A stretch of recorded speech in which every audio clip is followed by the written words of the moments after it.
Hey, what's up, everybody? I'm here with my good friend, Ben Nazari. Ben, I don't want to tell your story for you. Why don't you tell us about yourself? Well, he started off, Ben Nazari. I was born in Iran. I immigrated when I was about 7 years old. We left Iran. My dad and my two older brothers had left before my mom and myself and my younger brother. And we went from Iran to France, from France to Germany, from Germany to Austria. We're in Austria for about 2 years, but big part of that, we couldn't see my dad because my mom, myself, and my younger brother were in kind of like a refugee camp. So my dad was not allowed into the compound. My brothers weren't allowed into the compound. It was like military police protecting it. Fun fact, actually, my dad snuck on, because he missed us so much, he snuck on to the campus, snuck into our room, saw us on his way out, got caught and roughed up a little bit by the military police. It's like, are you dad? No, you're not a dad. No, not yet, no. So I'm a dad. So I totally understand that feeling of wanting to see your children. So my dad did that anyway. Good for him. Yeah, it's badass, man. I mean, it's hard. Yeah. I have split custody of my daughter, and I don't see her for 5 days. And man, my heart's aching. My entire day is completely off. So I get where he came from, and I totally understand it. And I would have probably done the same thing. But from there, we lived together. We actually with my cousins and my uncles. We stayed in this kind of like apartment complex. And then we all left. We left, and myself and my family came to Jacksonville, Florida. But my uncle and his kids went straight to San Jose. It was just the point of entry that we were allowed to come into the U.S., so we had to go through the whole immigration process. And then from there, we lived in Jacksonville, Florida for a couple of years. My dad had a few jobs. My mom was working. My older brothers were working, just trying to get a roof over our head and get established, because we sold everything and paid for our way into the U.S. And then from there, decided, I think it was 97, we came to California, San Jose. Stayed with my uncle for a while, and then eventually in 99 we ended up in Sacramento. So big journey to get here. Lots of moving pieces in your first decade of life. Yeah. Incredible, man. So what had you guys leaving, for people that may not know, what had you guys leaving Iran? Honestly, my parents saw the direction the country was going in, and they were worried that we weren't going to have opportunity. And honestly, Monday night quarterbacking, they were right. It's the opportunity for growth, development, kind of creating your own life is not as easy over there. So they brought us here to give us that opportunity. It also helped that my grandparents on my mom's side was here. My mom's brothers were here. So it gave them incentive, give them that push to be like, all right. And going back to my dad, I give him kudos. My dad left his entire family behind. His brothers, his sisters, his mom and dad. I mean, my grandparents on my dad's side passed away. My dad couldn't even go say bye. So it's like one of the greatest sacrifices he could have made, and he did it for us. It's crazy. That's amazing. The love of a father, man. I think it's really key that we see that, especially in today's world, man. And you grew up with that. Yeah, absolutely. Man. And missing him for 2 years had to be really tough. It was, man. I mean, my dad, definitely my idol, man. I mean, he's gone through it. He's sacrificed his body. He's in a bad car wreck. We almost lost him. He's done a lot for us, and I wouldn't be here today. I wouldn't be living the life I have. I wouldn't have my daughter if it wasn't for him. So it's crazy. Yeah. How far that kind of love can actually take you. Right. It's inconceivable for someone like me right now. Me and my father, we didn't see eye to eye for the longest time. It's just a lot of abuse and other things, and we just connected almost 2 years ago, and we still don't see eye to eye, but God has blessed me to be like, hey dude, you don't have to see eye to eye to love somebody, especially your father, right? Yeah. I know he loves me the best he can. It is what it is. We're dealt with the cards we are, and we make the best of it. Absolutely. That's a great message for the whole world right now. I mean, the world is complete in despair, separated through our political views and our religious views. We're so much more similar than we are. Right. I recently went through something for one of my other podcasts where somebody was saying I was appropriating culture. Right. And I was like, well, I had my homie on here telling a story. Like, if you got a problem, take it up with him. He's sharing his story. That's what this whole thing's about. Yeah. We should be loving one another. And it's so fortunate to have a father that that loved you guys so much that he left his own family and said, hey, I'm going to get to the promised land per se, where they can have their dreams and aspirations be met and fulfilled by opportunity. So you have your daughter. Yeah. How old is she? She is 4. Going on 15. She's got all the attitude in the world, man. It's beautiful to watch, yeah. You talk about your capacity to love. My capacity to love completely changed when I had my daughter. I didn't know I can be so touched. Growing up in a household, all boy cousins, we had 2 girl cousins. I have 3 brothers. Tough love. Emotions were kind of out of it, right? And now that I have my daughter, it's definitely softened me up, but in a good way. It's allowed me to be a little more emotionally intelligent because now I am the leader for her, right? I'm showing her what it looks like to have emotions and deal with them correctly. So it's forced me to really do a lot of internal work. Yeah. So at 4 years old, if you could rewind, is there a moment where you saw your dad at 4 where like you see yourself in your daughter and you in your father's shoes? It's a little different. Yeah. You know what I mean? Like my parents sacrificed what they did so I wouldn't have to.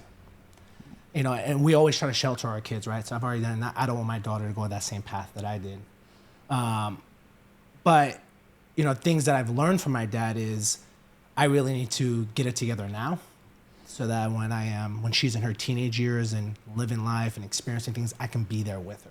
My dad, he did his best, and I have no doubt he tried his hardest. But he was working 2 to 3 jobs. Being an immigrant, he wanted to take care of his family. He was always working long days. And he showed up to my basketball games when he could. He showed up to whatever he could for all of us. But the memories that I have is that he wasn't always there, right? And it's not a bad thing at all. I understand it. I don't have any resentment towards him. But when I go back and I'm like, all right, I don't want my daughter to have that. Because being present and just being there and living the moment with her goes a long way. Like when I show up to my daughter's swim lesson, I'm always a couple of minutes late.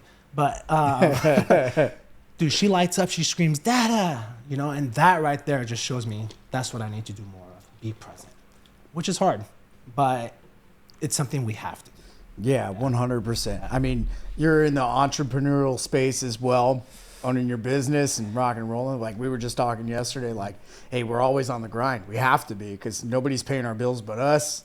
Let's go. So how do you balance the time when you do have her? Because when you don't have her, right, it's maybe not easily emotionally, right? It's probably not simple or easy on the heart. But when you don't have her, you're like, okay, cool, I can grind for this amount of days, and then you get her back. How do you balance that? Well, I think if we look for balance, we're never going to find it. It's just a reality. Everything goes in phases. I feel like there's a time to focus on work, and there's a time to focus on family. There's a time to focus on your health. So, my ex-wife and I got a divorce, nothing bad. Everything was cordial. I still love her to death. She's a really awesome person. Just didn't get along. But that first probably year was the hardest because it's new. Your identity's wrapped around someone else for 13 years. Mm-hmm. You do everything together. You have that extra help when I need to work. She was there. And then when she had to work, I was there with my daughter.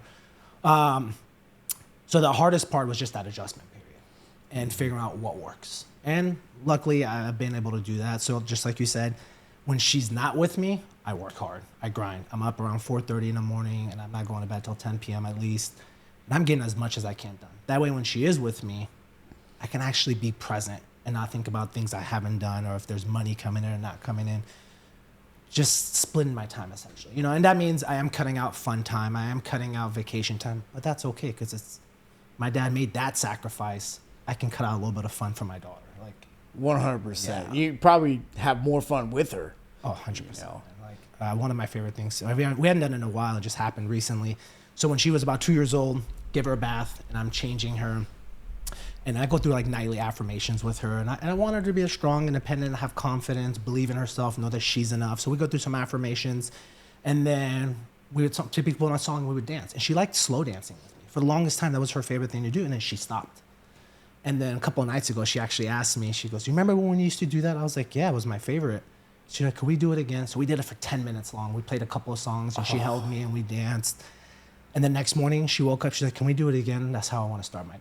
Dude, you're gonna make me cry. Dude, it made me cry. I started tearing up, just tears of joy because I miss that, right? You go through this divorce, you're going through all these life changes, those simple little things really ground you and puts things into perspective. It reminded me why I need to be more present when I can be. You only have these finite moments, man. Yeah. Because before you know, like you said, she's 4 going on 15. Yeah. You're going to blink, dude. Do you remember where you were 10 years ago? 10 years ago, yeah. Yeah. And how fast to today? Yep. Right? Like, I think people, I'm not a parent, dude. I do talk to a lot of parents. I'm 35 now. Most of my friends have kids. Like, we're on our way, a few years away, at least our plan. Yeah. God may laugh at that, right?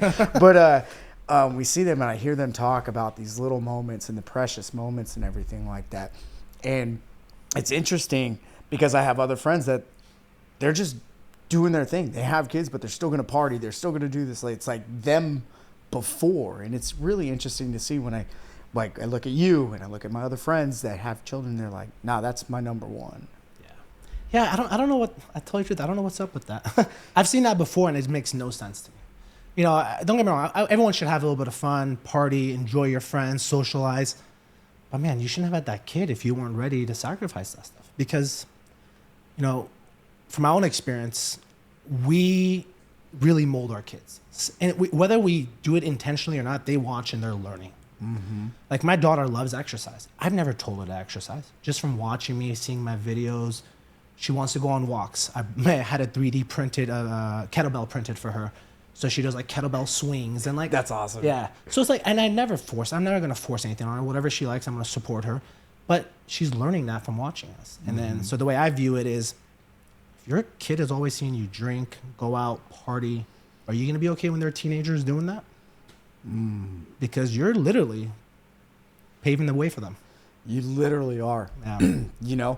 and that's really cool. Like going back to your father, you see the love he has, and that's kind of passed on to you, or maybe it's genetic, or maybe that's just who you're supposed to be. I want to go back. You talked about health. You talked about your daughter now, kettlebell swings with you and everything like that.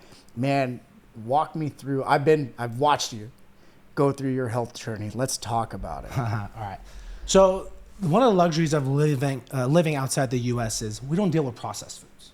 It just doesn't happen. Everything's fresh, and our lifestyle is different. We walk everywhere. We're always outside, and we're living our lives. But when we came into the U.S., my body was not ready for all the processed foods. Mm-hmm. So I became that obese child. Through my entire, I would say teens, I was obese. I was the fat guy. And it wasn't for my lack of activity. I was into basketball, wrestling. I was active. Just my body was not used to the processed foods, and I blew up. And then going into my early adulthood, I got up to 200, almost 90 pounds. I was 37% body fat. And again, it wasn't for my lack of trying. I was trying. I thought I was eating clean. I was exercising. But that damn weight continued to climb up. And then I had a bit of a rock bottom moment. And the rock bottom moment was I was at a friend's pool party, took my shirt off. Oh, man, I had this out-of-body experience where I wanted to jump out of my own skin. And I didn't want to be there. So I'm sneaking away. And one of my friends at the time caught me. He goes, "Where are you going?" And I kind of told him. And he said, "Well, do something about it." But again, that was the thing. I was, but nothing was changing. So that's at that point where I decided I need some help. I can't figure this out on my own. And it was really impacting my confidence, the way I socialized, the way I showed up in my life. And it sucked. That's not what I had envisioned for myself or going into my adulthood. So I hired a coach. We went through this bodybuilding style of dieting, weight training, which is great because I went from like 290 down to 206. I had abs for the first time in my life. Let's go. Yeah, dude. It felt good. It was a big boost in confidence. Mm-hmm. But what happened was the second I stopped dieting and being strict, I blew up like 50 pounds. I went back up to 250. So your body just naturally carries that weight. Yeah. From the food. From the food. And then also I think genetics play a factor. Yeah. All my cousins are always 6 feet tall. My grandpa on my dad's side was like 6'7". My oldest brother is 6'5". Mm-hmm. We're all big people in the first place. It doesn't help having the processed foods around on top. Right. So then I was like, all right, this got to be a different way. And that's when I discovered lifestyle, hormones, sleep, everything else that's important for longevity and health. Mm-hmm. And then went down that rabbit hole, became a certified coach myself, and I became a nerd. I nerded out on it. I'm like, I'm going to educate myself and fix the problem. And I really did. I figured out a way to get it down and keep it off. And that's where I started teaching my clients. But I've had several setbacks. I did a lot of martial arts. Yep. I did jiu-jitsu. That's how we connected. Yep. Right. Jiu-jitsu, kickboxing. And I loved it. Injuries, though, started coming on. I've had 4 knee surgeries, and I tore my pec in jiu-jitsu. Yeah. So miserable. Again, setbacks. But those valuable lessons I learned from doing my homework and understanding lifestyle always allowed me to bounce back. And then as I was starting to work more and more with my clients, I started to notice something that really kind of was close to my heart. Was I started working with a lot of women, and then I started to notice my mom in them a lot. And what I mean specifically by this is my mom, just like my dad, very selfless, taking care of her family, doing what she needed to do. And she's a little more fragile in her later years, right? And I started to notice this more and more in the women as well, that they wear many hats and they don't really take care of themselves. And then they have their hormones really working against them. They don't have testosterone, which also works against them. And then I was like, all right, like I'm gonna make it my mission to help women as much as I can. And that's when I started going down that path. And I created actually an online program specifically for women, helping them integrate healthy eating habits without having to sacrifice time with their kids or fun foods with their kids, but also teaching them healthy lifestyle. Everyone has this mentality that I have to be all in. Well, you can only do that for 3 to 4 weeks before you get burnt out, and then you're back at square one. Right. So then just teaching them how to integrate small, impactful changes that compound over time. That's what I feel. The compound effect. You just do one thing, do that for 30 days, do it again for 60. Okay, cool. Now that you got that built in, whether it's an early morning routine, whether it's removing snacks or adding better snacks, whatever it is, okay, cool. You've got this handled. I think we can add this. I think we can do that, right? And tailoring it to them. I think that's super important because, the mother's heart, man, there's nothing better. And they're so giving and so caring and so wonderful. Like, they do tend to cut off both hands and say, here, take it. Right. Which is awesome because we need that.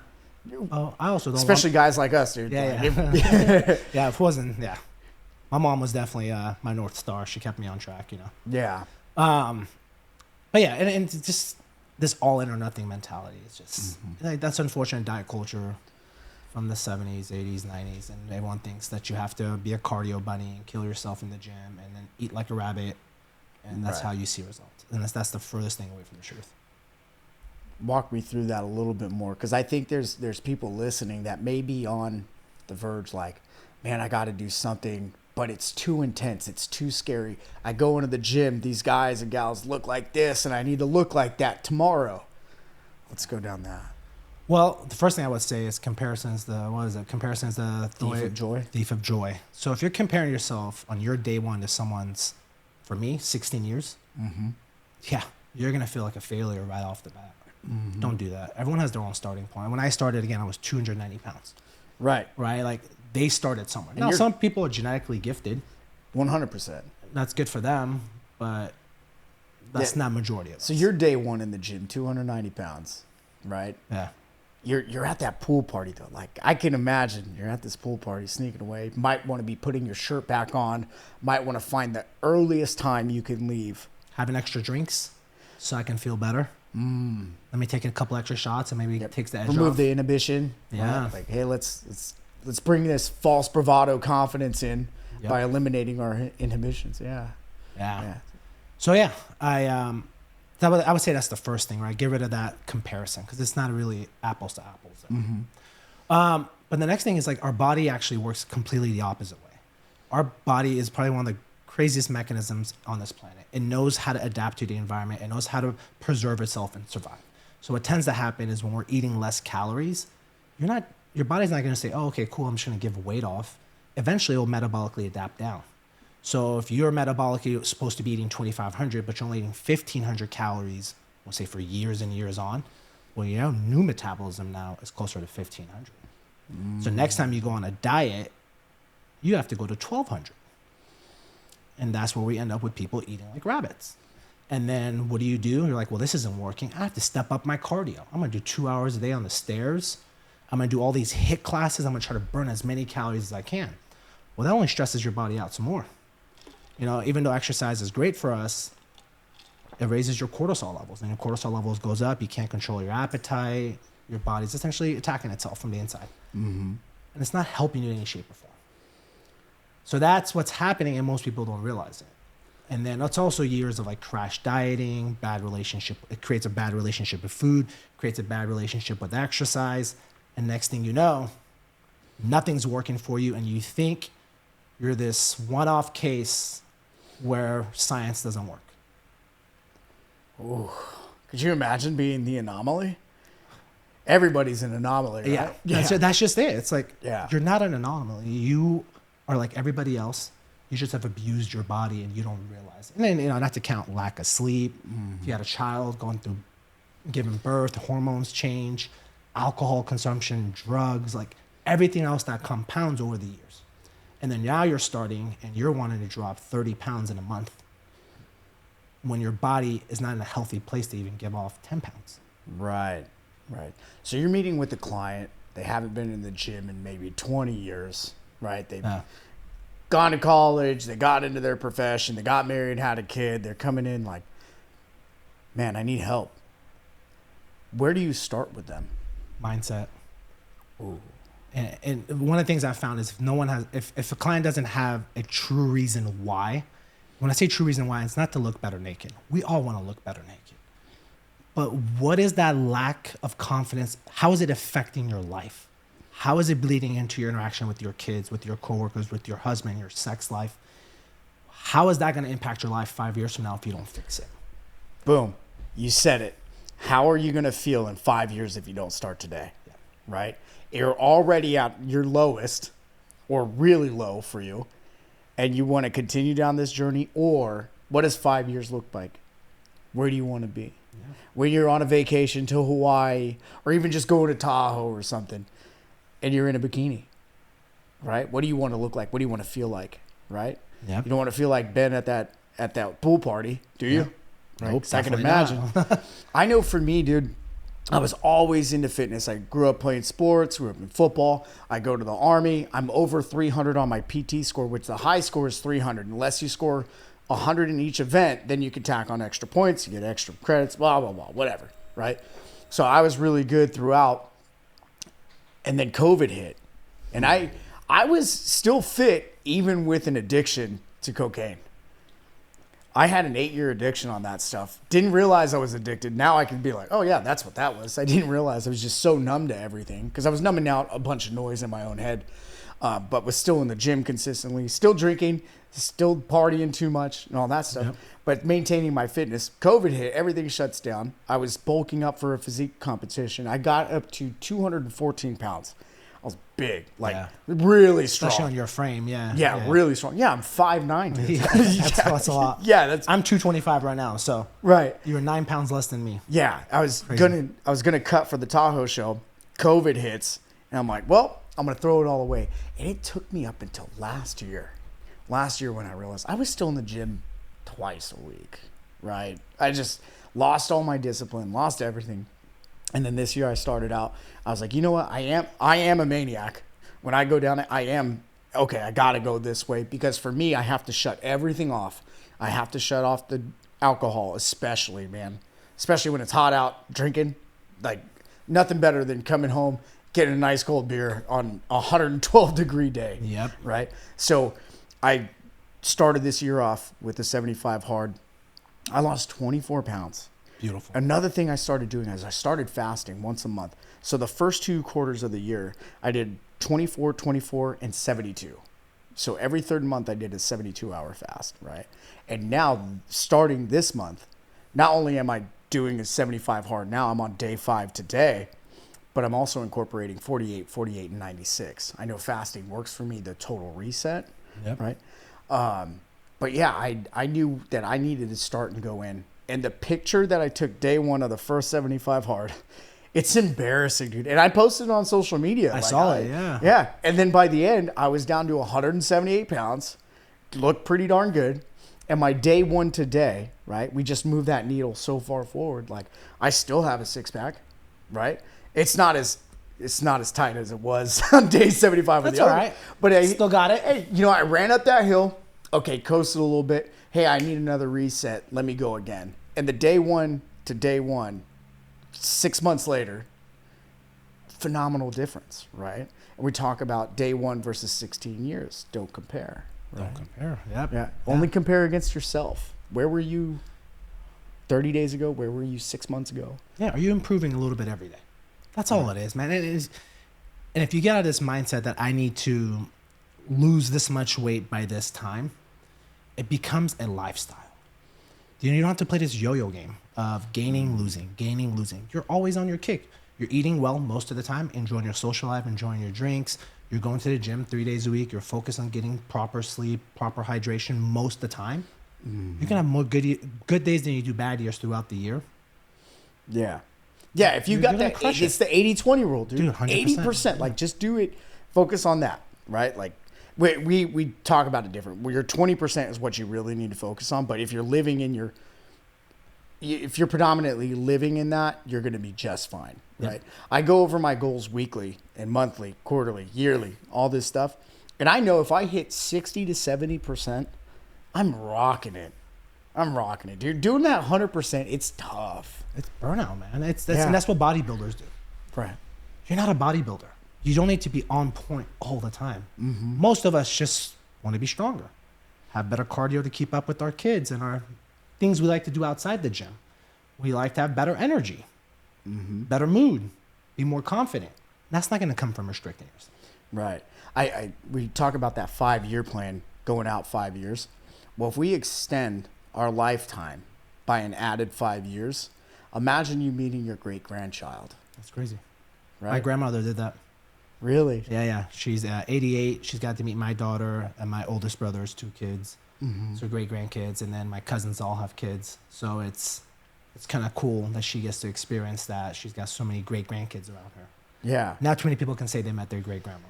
Yeah. I remember my great-grandma Helen. I think she passed away when I was like 7 or 8 or something like that. But I got to meet her. We went up to her house. Like, it's up in Eureka area, in her log cabin with a pond that's they stocked with some catfish and stuff. I remember running around the property. Like, I got to meet my great-grandma. That's cool, man. And that's real cool. If you're 35, 40, 45, and you have kids and, you know, you have a weight problem, you have an alcohol problem, maybe you have a drug problem, maybe you have an overwork problem, right? Like, if your daughter's 4, right? Yeah. You're able to spend time with her. I think people, if they really look at that 10,000-foot view. Hey, what am I doing right now? Is drinking 6 Mountain Dews a day really going to help me live the life I want? You know? Yeah. I agree with you, but I think in order to do that, you have to face the reality of where you are, which is what we all hide from. We hide from it because it's painful, because then you have to reflect all the wrong choices you made, all the things you should have done that you haven't done. And at that point, it's uncomfortable. It's that uncomfortable conversation you have to have with yourself that most people don't want to have. So after that pool party and getting in and everything, what was that conversation for you? Honestly, at that point, it was my rock bottom. Because for me, it was, if I don't change it now, where is it going to go from here? And that scared me. You know, heart disease runs in my family, diabetes runs in my family, cancer runs in my family, and there's no way. It wasn't an option. And it sucks to say I hit rock bottom because I'm not an alcoholic, but I think everyone has to have that moment for them to make meaningful change. And that's why I try to, when I say mindset, I work with my clients with mindset is what's their true reason. Because I'd hate for them to hit rock bottom and all of a sudden they're pre-diabetic, have high cholesterol. At that point, especially in today's world, it's much harder to get out of it. Yeah. So you have to sometimes put your back against the wall and just tell yourself there is no other option. Yeah. Because what is the cost of it? And everyone always says it's hard. It's hard, for sure. You went through it. I've been through it. I know plenty of my clients have been through it. What else is hard is being in your 60s and being bedridden, being on 5 medications, not being able to play with your grandkids, not being able to go on vacation. But because it's not here, we don't think it's going to happen to us. I have plenty of time to change. Well, if that's the case, how come you haven't done it yet? As you get older, it does only get harder. Your days start shrinking. Yeah, they really do. Have you seen your life in weeks No. chart yet? So I don't know who it was, so I can't give them credit or anything like that. But we did this in my men's group that I meet with every Wednesday, our Band of Brothers group, to help the accountability through our faith and everything like that.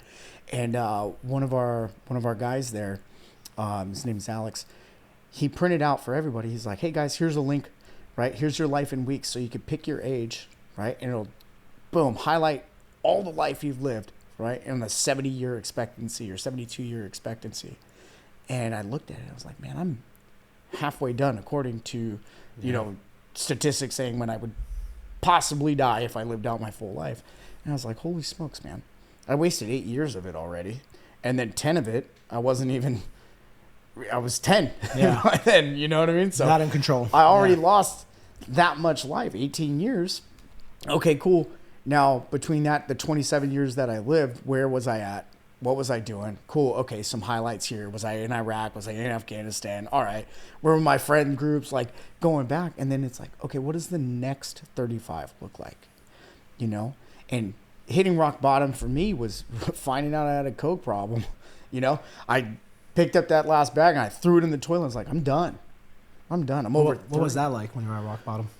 Oh man, almost losing my house a couple times, tarnishing relationships, in some debt, all this stuff, like just fat, you know, just not caring about people. And I realized, dude, when I threw that away, it wasn't the next day that I realized how much I could care about people, how much I could love people. Hey, I could forgive my father for what he's, you know, our little complications and everything like that. And that's all they are to me now, is they're just complications.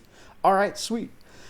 Man, somebody had challenged me to, they asked me a question, man, and this was really beautiful. They asked me if I ever told myself that I love myself. And they went a little further. They said, have you ever looked yourself in the eye, in the mirror, and said, I love you? And I hadn't. And I like a good challenge. And I was like, dude, this is going to be no problem. Yeah. Let me try that. And I stood in the bathroom mirror, right in there. I went to go say it. I couldn't say it. Start shaking. I put my hands on the counter. And I just start crying. Dude, I'm going to cry right now. Like, that moment was, I knew I didn't like lie, cheat, steal or anything, but I just didn't care. I just didn't care about people. And I knew right here, man, I got three younger biological brothers, or two biological brothers and a biological sister. I have an adopted brother that I absolutely love. And my cousin calls me her brother. And I'm throwing this freaking garbage up my nose. I have so much more to give. And I just start breaking down, tearing up right now talking about it. But it was like so low. And then I had the woman that I thought I was going to marry. I bought this house for us, and get this, I'm laying on the couch with her, watching some TV, and I'm holding her. And I was like, babe, do you love this? She's like, yeah. And I said, do you want to do this forever?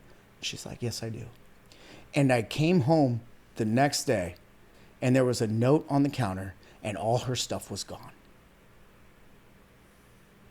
You tell me who I was at that moment was nothing that I thought I was. And it was, okay, all right. And I didn't get up and go the next day, dude. I wept. I still putting stuff up my nose and partying, just trying to numb everything. Yeah. And finally, when I threw that bag out, I didn't finish it. I said, no, this is gone. I'm done. And I woke up. God just turned the light on. Said, here you go, son. I love you. Now go be great.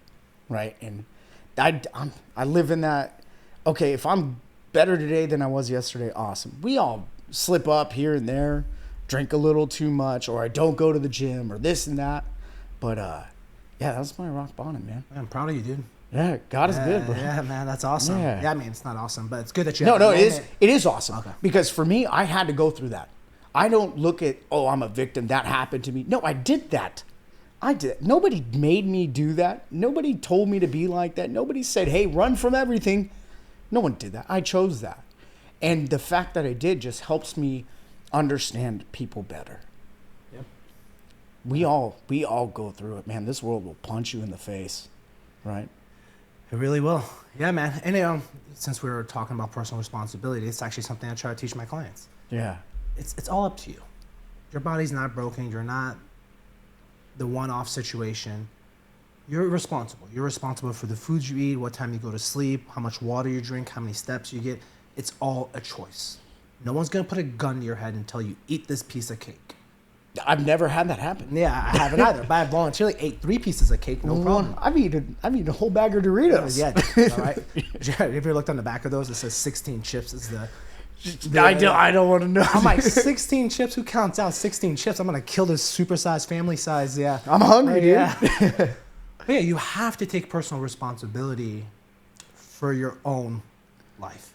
No one's coming to save you. No one's going to make you healthy.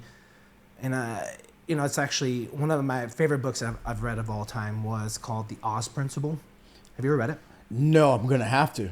It's based off The Wizard of Oz. And they use the characters from the Wizard of Oz to teach you that you're not powerless. There are 2 types of people, essentially, powerful people and powerless people. Powerless people make excuses. They blame their environment. They blame everybody else but themselves. Powerful people don't blame the reasons why they are there. They say it is my responsibility. I didn't take that extra walk. I didn't educate myself. I didn't do whatever it is that's caused you to be there. And they teach you how to identify it and get yourself out of it. And when you're no longer a victim, the world around you doesn't matter. You're on a mission now. Nothing can stop you. You're unstoppable. Now, this doesn't mean it's going to be smooth sailing. You're going to have setbacks. I mean, dude, I'll be completely honest. Everyone thinks because I'm healthy and I look good and I have a good career that I'm happy all the time. No, man, I go through spells of depression. Last year was probably one of the worst years I've ever experienced. Going through a divorce, having to find my new identity because my identity was wrapped around someone else. I wasn't with my daughter. First time in my life in 13 years, I had to spend so much time alone in my own thoughts. I was depressed a lot. There's days I didn't want to get out of bed, days I didn't want to eat, I didn't want to exercise, I didn't want to talk to people. It was miserable. So were there any days that you didn't get out of bed? Yeah, many days I didn't get out of bed, I think those days are important. You have to feel. If you keep shoving it down, eventually something's going to give, right? Mm-hmm. And unfortunately, it's going to be another relationship. Yeah. And you're going to be left with no one in your corner. Right. So I think it's important to deal with your emotions and not keep pushing them down. And I did that for many years. That's why this time I knew for my daughter's sake, I had to deal with it. Because then if those emotions and that experience changes me, she's never going to truly get her dad, what I can be, what I'm capable of. Right. So I had to do the work. And that meant not eating at days, not going for my walks, being depressed and being under the blankets and not wanting to talk to anyone, ignoring everyone's phone calls. Binge watching Netflix. Oh, yeah, dude, I can't. Yeah. It was hard. Couple things you mentioned. I want to get to this next part, but you mentioned sleep, right? You mentioned sleep and water. I want to get back to that in a second because you keep saying having a big why. And I know in my business and what I do, I absolutely have a huge purpose. I want to know what your big why is. So I have multiple layers of my deep why. Very first one is my daughter. You talked about being a great grandma. I want to be a great grandpa. Oh, yeah. And I don't want my life to be cut short and not to be able to experience everything that I possibly can with having a child because I preferred mouth pleasure than a little bit of discipline. I'd rather be a little bit more disciplined in my life and get to my end of life, but also not be bedridden, man. I love the outdoors. I love being outside and being my own man and be able to do things on my own without needing assistance. So that's one of my reasons. Second reason actually is my parents. Could you imagine sacrificing so much and then your kid just throws their life away? Not that they've ever put that on me. That's just how I feel. Yeah. My dad wasn't there when his younger brother abruptly died in his sleep, when his dad died, when his mom died. He wasn't there for that. And what would I be saying to him by taking that for granted? Yeah, if you didn't fulfill what am I true potential is? Yeah. Absolutely. And the last thing is, it's going to be I want to look good having sex. Yeah. Right? Yeah. I don't want to have to hide in a shirt. I want to be confident when I take my shirt off. I want to walk into a room and everyone says, that guy takes care of himself. Yeah. I noticed when we, because it's been a little while since we saw each other, dude. Yeah, since UFC gym. UFC gym, baby. Yeah, absolutely. Shout out. Shout out Alpha Male Team. OG days. Yeah. And Because I strictly remember a time when during that competition, I'm competing on a torn quad. I didn't know it was torn at the time. I found out the next week when I couldn't walk, right? Yeah. But I remember you in my corner shouting out, hey, do this, do that. And I'm trying my best, whatever. Yeah. I'm locked in an armbar. I'm fighting. I was like, I got another match after this, dude. I'm not getting out. All right. And you give me a warm embrace after, man. I just remember that moment specifically. And thank you so much for being there, dude, man. those times. Yeah. It's good to have people in your corner, man. Whatever you're doing in life. Which is crazy. If you think about it, when we're kids, everyone encourages you. Mm-hmm. You fall down, get up, get moving. Oh, you got a bad grade, go study. You sucked at the sport, go practice. When we get into our adulthood, it's the complete opposite. Mm-hmm. Where you don't have that kind of support anymore. Everyone expects you to be perfect and get it off. And if you don't, be like, well, maybe you're not built for it. Right. Isn't that so interesting? It's mind-blowing. That's why I talk to people like, sit at the right table. If they're not cheering you on, pushing you to be great, pushing you to be better, right? If your thing is, I'm going to be at my daughter's swim practice every day, or I'm going to be there on time, right? And you told me that. And you said, hey, Rich, can you hold me accountable? I would ask you, hey, man, did you make it there? Oh, man, I was 10 minutes late. What happened? Was it more important for you to be at your daughter's swim practice? And you say yes, and I'll be like, well, that's not true from your actions, right? Like pushing you to be better. But you're right. Like as a kid, you get that encouragement. Yeah. I mean, you fall down, they'll help you back up. All right, where does that go? So that's why I always say sit at the right table. It's okay to be at the wrong table, but once you realize it, get up, push your chair, and go to the other table. Get out of it. Yeah. Yeah, it's a funny thing you mentioned that. That's something I have noticed ever since really branching off and doing my own thing is there's a lot of naysayers. There's a lot of negative people who can't see your vision. And it's your vision. They're never going to see it. But they put you down. They try to rip you down. You're not meant for this. You can't do it. The market's too saturated. You need me. Yeah. So it's yeah, exactly. You need me, right? So the second I started cutting out those people and just really tightening up my circle, things changed for me big time. I wasn't all of a sudden around people who didn't see my vision. I was around people who were in the same space as I am and trying to build something like I am. And all of a sudden my business started doing well. My life started to get better. And this is all while I was going through the divorce. So I was still depressed, down, hated my life, but I still had a lot of good things happening for me. So I brought that up just to kind of tie it in. You don't have to sacrifice one for the other. Feelings are okay to have, but you still need to get on with your life. Mm-hmm. Yeah. I heard this awesome quote the other day, and I told one of my coaches this too, because I texted him. I was like, hey, shout out, like, great job on coaching today. You saw me going down a rabbit hole. You didn't bat an eye. You said, hey, what's next? Right? Boom, boom, boom. And I was listening to another podcast, and they're like, yeah, I am an emotional human being, and I got to guard myself from the emotions. We just had we could say this at any day, at any point. We've had some crazy news in the last week, haven't we? Oh, my God. Yeah. You could say that every week of every year. How invested are you into that news? Is it important? Are you going to go? Is it going to help you? Just knowing that to connect with another client, to help find another better supplement or another workout regimen or anything, right? Like, yeah. No, I'm trying to say this as delicately as I can because I don't want to piss anyone off. You can't tell me you don't have time to take care of your health when you're going out with your friends drinking. You're going to dinner every night. You are going to sleep late, waking up late. Mm-hmm. Half your day is already gone, or a big portion of your day is already gone. Mm-hmm. But then you say you don't have time to take care of your health, but then I look at your screen time and you've spent 3 hours on Instagram. Right. Like, that's the reality of it. Just say it's not a priority, or I don't care. Not having time is bullshit. Because if you actually sat down and you did some time blocking every week, planned out everything, your workouts, your meal prepping, time with, if you look at my calendar, dude, it says, go to Soraya's swim lesson, pick up Soraya, dinner with Soraya, read to Soraya. Like, I have it blocked out because when I do that, I know I have time for everything and where I have time to do other things. It allows me to stay efficient on my time. Mm-hmm. So you talked about balance earlier. That's how you find balance. Stop wasting your day away on Instagram scrolling for 2 hours. I tell people this, man. So just go to the last week on your screen time, put up whatever social media app you use most, pull that up, find out the week, and then multiply that by 52, and then maybe go by 10. See how many years or how many days or months or weeks are spent in a 10-year period scrolling if you continue down that trend. And it is eye-opening. Oh yeah. Right? That's where we talk about that accountability. If you don't have time for fitness, but you spent 3 hours that day scrolling, you could have made all your meals for that day and had time to read to your daughter and get to the gym. Promise. Yep. Right? Absolutely. It's mind blowing. Again, like you said, it's prioritizing. What is important to you in your life? And it can go in waves. I think that's also important to know. It doesn't mean it has to be fitness all the time. There might be a season where your kids have a lot of sports. And at that time, maybe your workouts are less, but you still focus on your nutrition.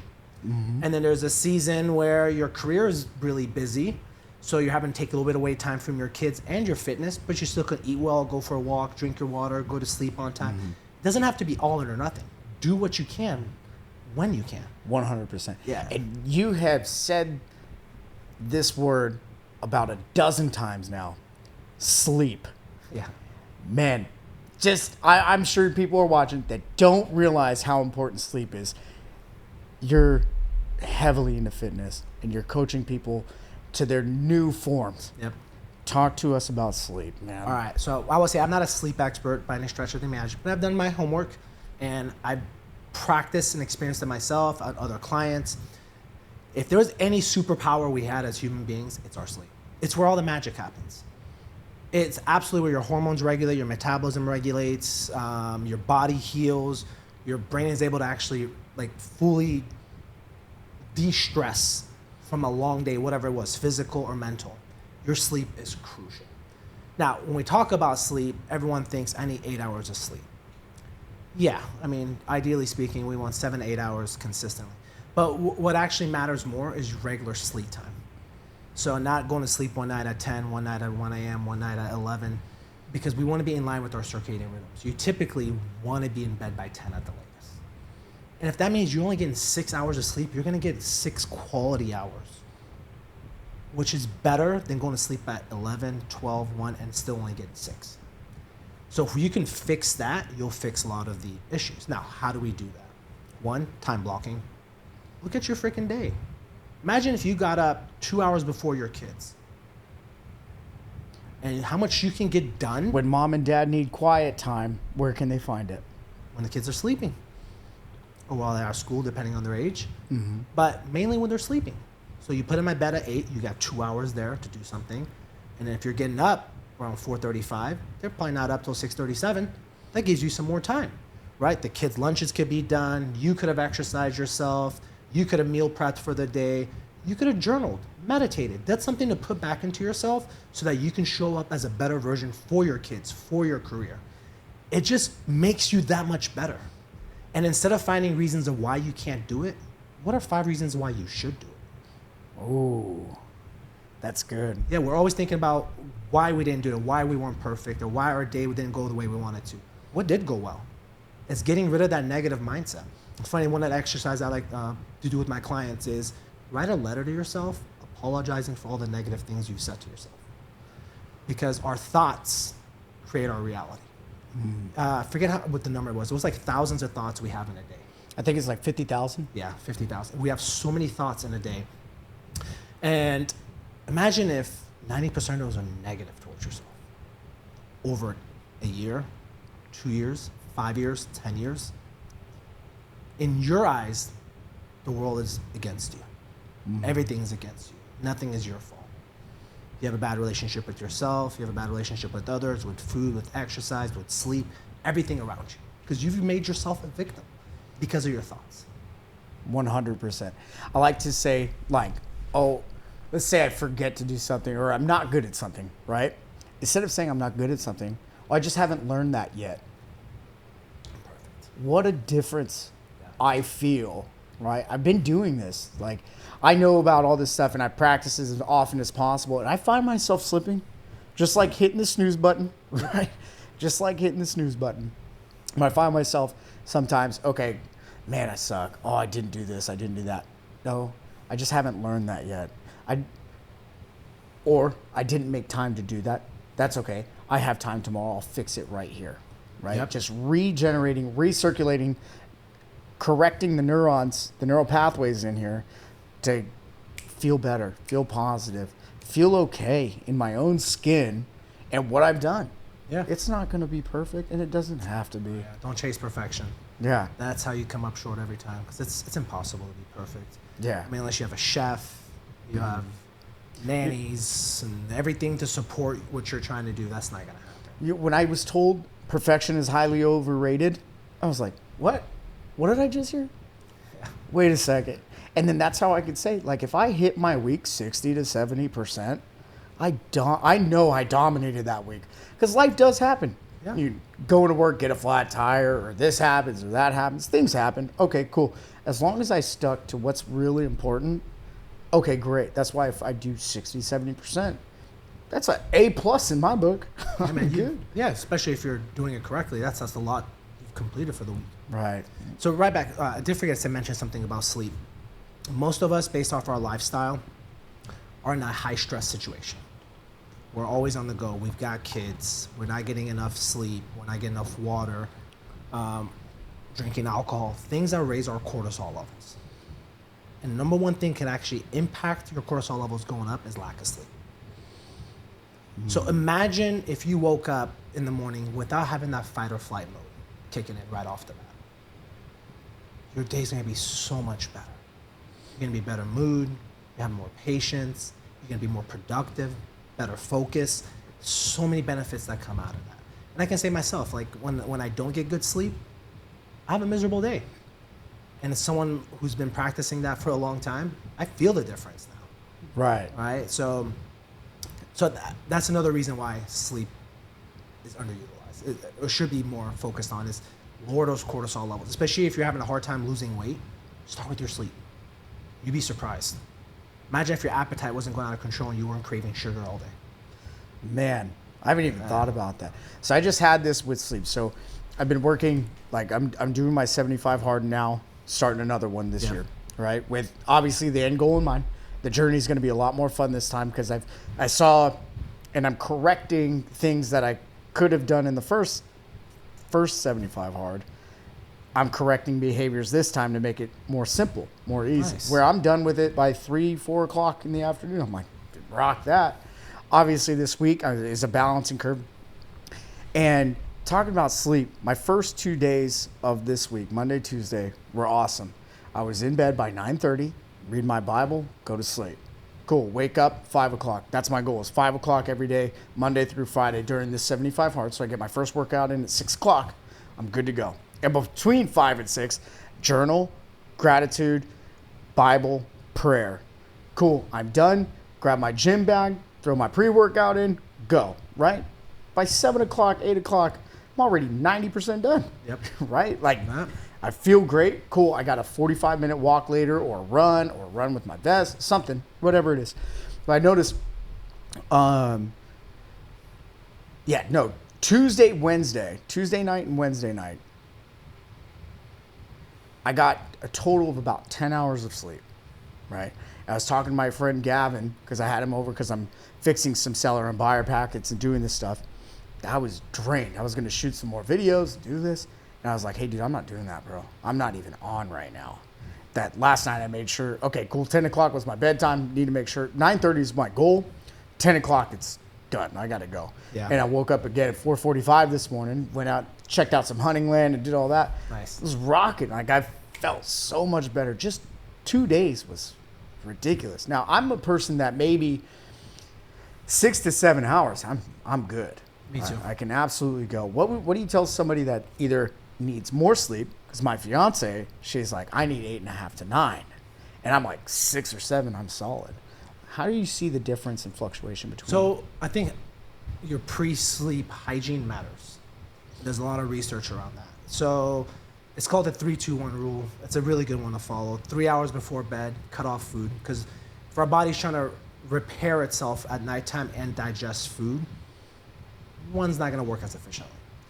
2 hours before bed, go ahead and cut off all water. So you don't constantly get up to go pee. That disrupts your sleep. That way, by the time you go to bed, you've flushed everything out, hopefully. And if you do get up, it's just one time. And then an hour before, cut off screen time, which is typically when people are most on there. They're watching TV, they're on their cell phone scrolling.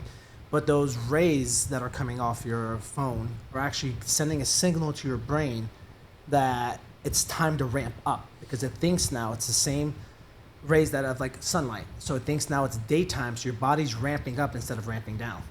And then you don't get into those deep states of sleep. So the key with sleep is do what you need to do to get into those deep REM sleep cycles. So that typically is where you dream. Mm-hmm. So that's typically a good indicator. That's what the DMT is being released, cortisol, all that stuff. Yep. So a good thing that I started introducing was something called Adrenal Restore from First Form. It helps lower cortisol levels, but also magnesium glycinate. So I take both of those with my fish oil every night. And that's been tremendous. I dream almost every night. And I usually am in bed by 9:30. I sleep by 10, and I'm up usually around like 4:30. Wow. Yeah. Wow, that's awesome. The 3-2-1 rule. 3 hours before, eliminate food. 2 hours before, eliminate water or any form of hydration. Yep. And 1 hour, eliminate the screen. Yep. That'll make a big difference, I promise. That's simple. It's really really simple. So simple. So you know, what people always say is like, what am I going to do with that last hour? Stretch, journal, take a bath for yourself, read, go for a walk. Like, that's the hour you get to put back into yourself. Your kids should be asleep by then.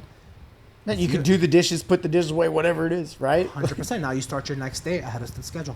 Wow. Yeah. That's incredible, man.